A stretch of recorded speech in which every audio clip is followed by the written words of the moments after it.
Hello everyone, I am Trupti Pandya and today I will be teaching you Element of Account Standard 12 Part 2 Chapter 1 Accounting for Share Capital. Today let's start the Part 2 Chapter number 1 Accounting for Share Capital. As per the board examination purpose, there are three questions are there. First question from section A, question number 6. Second question from section B, question number 15. And third question, section E, question number 27, 8 marks. So total mark weightage of this chapter is 10 marks. And this chapter is very easy chapter. So let us start today our first chapter, Accounting for Share Capital. Because of industrial revolution, drastic changes are observed in the forms of business. With huge capital investment, unlimited working fields and maximum risks, the new industrials take place. Compared to the proprietorship and partnership concern, necessity arises for a form of business which may include the above characteristics of a business, and out of that company form came into existence. Company is an artificial personality as per law. Administration of a company is done by the board of directors. In the companies act there are certain provisions for the accounting matters. We will study about them in this chapter. So in this chapter, characteristics of accounting of a share capital and companies acts rules is also given. So let us start accounting for share capital. First of all, there is introduction is there. Company form came into existence after industrial revolution due to the limitations of a proprietorship and partnership form in carrying out business on a large scale. In the modern age, capital is required for the business, so company collects its own capital from several persons. Joint stock company is an association of persons and has an objective of carrying out some business for a profit. Company has a separate legal existence by law. Incorporation management and winding up of a company are governed by the provision of Companies Act. In India, first time a separate act for company was made in 1956. In 1956, there is a Company Act is there. It's known as Companies Act 1956. Recently, Indian government has incorporated a new Companies Act 2013 after necessary amendments in previous act. This chapter deals how a company raises the capital. It discusses several points in the reference and their accounting effect in the company's book as per Companies Act 2013. Types of companies. Based on established, the companies are mainly of two types. First, statutory companies or corporations. These companies or corporations are created by the special act of state of a central legislature. For example, Life Insurance Corporation of India, the New Indian Assurance Company Limited, Gujarat State Finance Corporations, Gujarat State Civil Supplies Corporation, etc. Afterwards, second company type is registered company. The companies which are registered and formed under the Companies Act are called registered companies. Most of the companies are formed under this type. As per the Indian Companies Act 2013, there are two main types of companies, private company and public company. Private company. A private company is one which is its articles of association first restricts the right to transfer its share. Second, limits the number of its member to 200. Up to 200 members are there. Third, prohibits any invitations to the public to subscribe for any securities. As example, shares or debenture of the company. Fourth one, must have at least 2 members. Third, the name of the private company ends with the private limited. When there is a private company is there, in a end there is a private limited word is there. As an example, Panchvila Cotton Private Limited, Apex Hydro Private Limited. As per New Companies Act, one person can form a company under the necessary legal provisions. Any one person can form a one person company, OPC, one person company, which has only one member. It is a company incorporated as a private company. Afterward, there is a public company. A company which is not a private company is called public company. A public company must have at least 7 members. At least 7 members are there. There is no restrictions on the maximum number of members. Maximum as their wish. Any number of members are there. Number of members. The name of public company ends with the word limited only. Here in private there is a private company is there. But when there is a public company is there, only limited word is there. Karnavati Textile Limited, Infosys Technology Limited. Based on liability of members or shareholders, the companies are mainly 3 types. Here 2 types of companies are there, private and public company are there. But as per the member and liability of the shareholders, the company are mainly 3 types. Company limited by share. In these companies, liability of the shareholder is limited up to the extent of the face value of a share held by them. Most of the companies are of this kind. Company limited by guarantee. In such companies, at the time of liquidation, the liability of a shareholder is limited to specified amount as a guarantee. Usually, such companies are not for the purpose of earning profit, but it is formed for the purpose of promoting different activities. Here, their main aim is not earning the profit, but promoting different activities like arts, science, sports, culture, social welfare, etc. One example is that Board of Control for Cricket in India. Third type, company by unlimited liability. In this type of company, there is no limit in the liability of its members. It means when a company suffers loss and the company's property is not sufficient to pay off its debts, the private property of its members will be used to meet the claim of creditors. As the risk involved in such companies is too high. Such companies are not found in India, even though permitted by the Companies Act. Types of companies based on establishment and based on registrar. There is a based on registration, there is a based on liability of members, there are company by unlimited liability. Here, company limited by shares, public company, company limited by guarantee, private company. And here, based on liability of member, company by unlimited liability. Here, when there is a company limited by guarantee, there are 2 types, public, private and one person company is there. 3 types of companies there. Now, third point, share and share capital meaning, nature and their type. Capital of a company is called share capital, which can be divided into transferable small denominations. Each such a unit is denomination is known as a share. To raise capital, company issues prospectus as required by law and invites public to purchase its shares. Those who purchase shares of company are called member or a shareholder. They purchase the share, so they called shareholder of a company. As long as the shares are held by this person, he is called shareholder or co-owner of the company.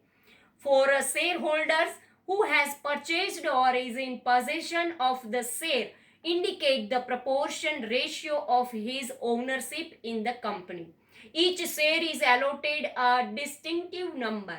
Share is an asset which is movable and transferable. According to the Companies Act, a company may issue 2 types of share, preference share and equity share. What is the preference share? Preference share. Preference share is one which gives a preferential right to its holder for receiving the dividend at the specified rate before any dividend paid equity shareholders. It means when dividend payment is there at that time, preference given to this preference shareholder, and when the company goes into liquidation, the preference shareholder has the preferential right for repayment of a capital before the equity shareholder. Types of preference shares are as under: cumulative and non-cumulative preference share. In case of cumulative preference shares, if in any year the dividend on preference share is not paid due to insufficient profit, such arrears of a dividend shall be paid together with current year dividend. Means in this year, if sufficient profit is not there, then next year they receive their profit portion when there is a sufficient profit. As against this is in case of a non-cumulative preference shares, such as shares of a dividend are not accumulated and are not paid in future. It means when there is a non-cumulative preference share is there, at that time, if in this year sufficient profit is not there, then dividend is not paid to this type of a preference share. Second, redeemable and irredeemable preference share. If the amount of preference share is to be repaid, redeemed by the company at the end of a stipulated period or after giving proper notice to the holder of the preference shares, such shares are called redeemable preference shares. A preference share which are redeemable only at the time of a liquidation of a company are called irredeemable preference shares. After the implementation of a Companies Act 2013, company limited by shares does not issue irredeemable preference share. So as Company Act 2013, company limited by share does not issue irredeemable preference share. Now, third, participating and non-participating preference share. Preference shareholder who hold participating preference shares get fixed rate of dividend. This point is very important. Fixed rate of dividend as decided by the company. In addition to this, they also have a right to participate in surplus profit remaining after distribution of a specified dividend to the equity shareholders. It means when there is a distribution is over and remaining profit is there, then also they participate in this profit portion. And if after paying the capital amount of both the preference and equity shareholder, there is still some surplus left, such shareholders are entitled to receive a proportion of a surplus. This type of preference shares are called participating preference share. Preference shareholders of non-participating preference share get only a fixed rate of dividend and do not carry a right to participate in the surplus profit of any surplus capital. Fourth, convertible and non-convertible preference share. The preference shares which can be converted partly or fully into equity share as per agreed terms at the time of issue are known as convertible preference share. It means this preference share after some time they convert into equity shares. And then the preference share which are not convertible into equity share are known as non-convertible preference share. Usually the preference share are non-convertible. Now second, equity share or ordinary share. Second name of equity share is ordinary share. The share which are not preference share are known as equity shares. Equity shareholders have a voting right in the company's meeting. Dividend on equity share which is decided by the board of directors and approved by the shareholders in the general meeting is given only out of the profit remaining after distribution of a dividend on preference shares at a fixed rate. It means when fixed rate, the preference shares the dividend is completed. After, if there is a profit portion is there, then only equity shareholder get the dividend. Company gives the dividend on equity shares every year on the basis of current year's profit. Profit of the previous year accumulated reserve possibilities of future profits, and also management policy of the company. At the time of liquidation of a company from the balance funds, equity shareholder have a right of repayment of capital only after returning preference share capital. Equity share capital is known as principal share capital of the company. According to current provisions of the Companies Act, the equity share should have a minimum face value is rupees 1. Remember this thing properly. Minimum face value of rupees 1. In the present section, most of the company have face value of a share is rupees 1 or rupees 10 or rupees 100. Now, difference between preference share and equity share. What is the distinction? Means there is some differences there.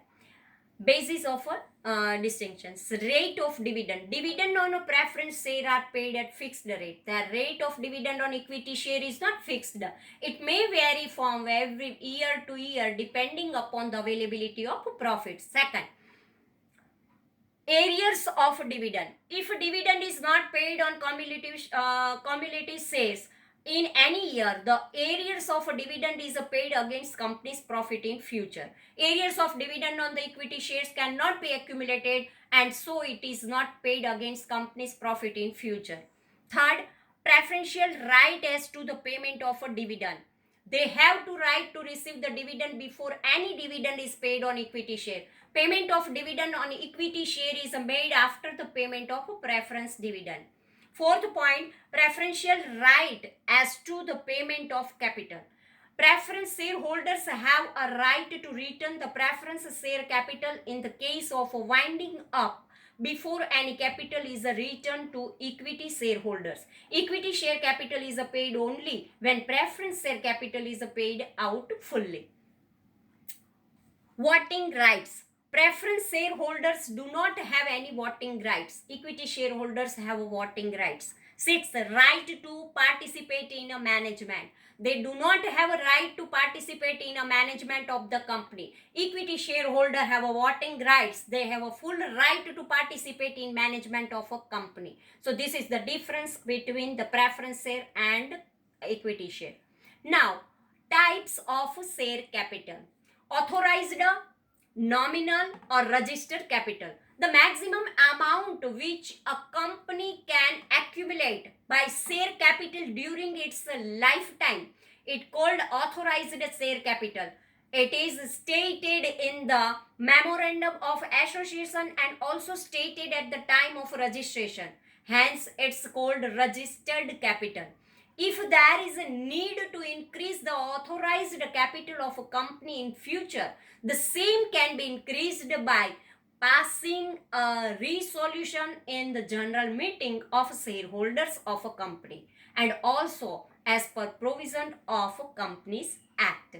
Authorized capital is also called nominal capital. For example, authorized capital of ABC Company Limited is 1 crore divided into 10 lakh equity shares of 10 each. Issued capital. The share capital issued by issue of a share out of authorized capital based on the need of the company in full or part is known as issued capital. For example, if 7 lakh shares are issued out of authorized capital of 10 lakh share of 10 each, 70 lakh is known as issued capital of the company. Being 7 lakh share and each 10 rupees. So 7 lakh multiplied by 10, then 70 lakh issued capital should not more than there is a authorized capital. Now second, subscribed capital. The value of a share for which application are received out of issued share capital is known as a subscribed capital. Subscribed share capital can be equal to or less than the issued capital. Even if a share applications are received for more number of shares than issued shares, company can allot shares only to the extent of a share issued. Called up capital. Company can call up an amount equal to face value of a shares or lesser amount from the applicants to whom the share are allotted. When company calls for lesser amount of the share, the balance amount can be called in future from the shareholders. Such an amount called up on shares is known as called up capital. For example, if company has a called up 6 rupees per share on 7 lakh share of rupees 10 each, the called up capital will be 42 lakh. 6 into 7, 6 sevens are 42 and 42 lakh. So capital will be 42 lakh. Now uncalled capital, it is a part of subscribed capital, a capital which is not yet called from the shareholders by the board of directors of the company, is called uncalled capital. Uncalled capital is a difference between subscribed capital and called up capital. One example we take, if the company has called for rupees 6 per share on a share of face value 10, so then 4 rupees per share is considered as uncalled capital. 10 minus 6, then 4 is remain, and this 4 rupees is considered uncalled capital. Paid up capital, the amount received by the company from shareholder out of called up capital is known as paid up capital. If a shareholder does not pay the amount called for any reason, there will be difference between the called up capital and paid up capital. For example, called up capital is a 42 lakh, 7 lakh multiplied by 6 per share.